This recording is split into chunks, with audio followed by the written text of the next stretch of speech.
What's up guys, welcome back to another video. Today we're going to go over one of the biggest objections we face when talking to sellers. When a seller tells us just send the agreement over, just send it and we'll take a look at it later. And here's how you can prevent that from happening. Alright guys, for you guys that do not know who I am, my name is Gino Palumbo, real estate investor here in Atlanta, Georgia. Now, getting into this video, we've all gotten this objection, right? We talk to the seller, we give them an offer, and then they tell us, look, just send over an agreement. Right? They don't say they'll sign the agreement. They don't say what they're going to do. They just say, just send over the agreement.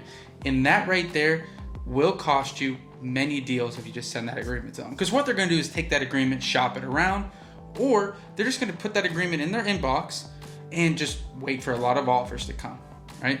They might not even shop it where they tell their investor, but they'll just let it sit there and you'll never get a signature.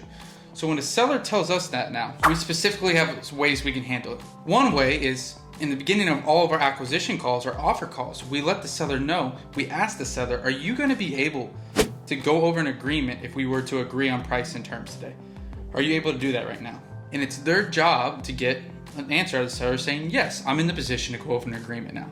So that's the first thing. We try to set that expectation up way in the beginning of the call. That way, there's no way the seller will be able to tell us that they didn't know they needed to be available to go over an agreement right now. Because we talk to them beginning of the call. We make sure that they're in the position to be able to do that. If we hear them driving, they're not in the position to do that. We'll just wait for them to stop. Now, what if the scenario happens, which just did with one of our AMs the other day, is we ask those questions and the sellers say, yeah, I'm good. I'm in the position to go over an agreement. And then when we send them, we agree on a price with them, we tell them, hey, next steps to go over an agreement like we talked about. And they say, I can't do it. Just send it to me.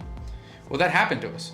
And so the seller obviously decided somewhere in that call that they were not in a position to go over an agreement. Now, what he says, I'm about to walk into work. Well, he should have already told us that, but that might be a legitimate excuse. Now, how we handled it is, hey, okay, well, usually when sellers tell me that, they're not really comfortable with our process. We'll literally mislabel that and say that.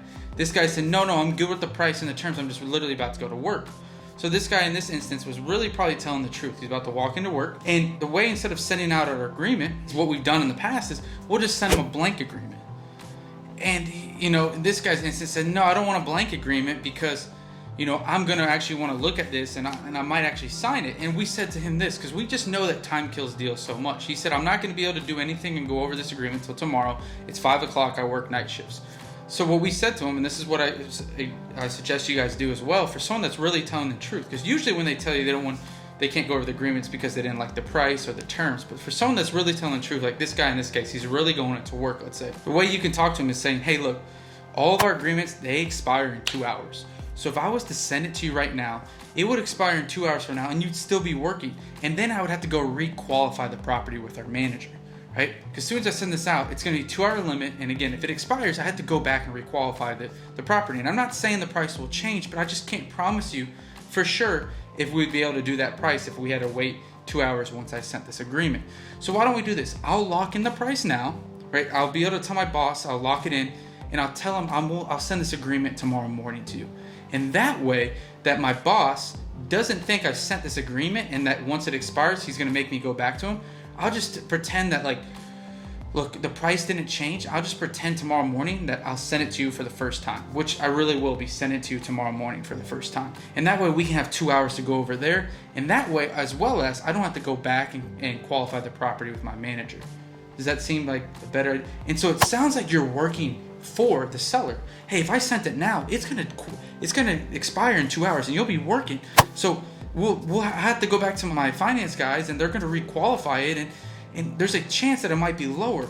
But if I can wait, right, and I can stall off my boss and my finance department and they gave me this number, if I can hold off till tomorrow morning to send that agreement, then and only then will the time start ticking for how long I can, give you this price. So why don't we just wait till the morning? That way we can have 2 hours going through this and we still have your price. Does that seem better? Seem fair? I think that would work better for you. And so you're positioning it to where you're working for the seller, right? You're going against your boss's rules. You're gonna lock in that price here, but you're not gonna send the agreement or else you would have to get it qualified by the manager if it expired. And so, hey, we're not gonna do that, Mr. Seller. Well, let's just play around my boss. Let's just wait. to the morning to send that agreement when you're available. And what that's, again, what is the whole point of this is it's preventing us from getting shopped around. It's preventing for him to hold that offer and use it against us in the future and use it against us against other wholesalers, right? Because in turn, what you don't want to happen is him to get that and you just send it and he's going to go check on the other investors, right?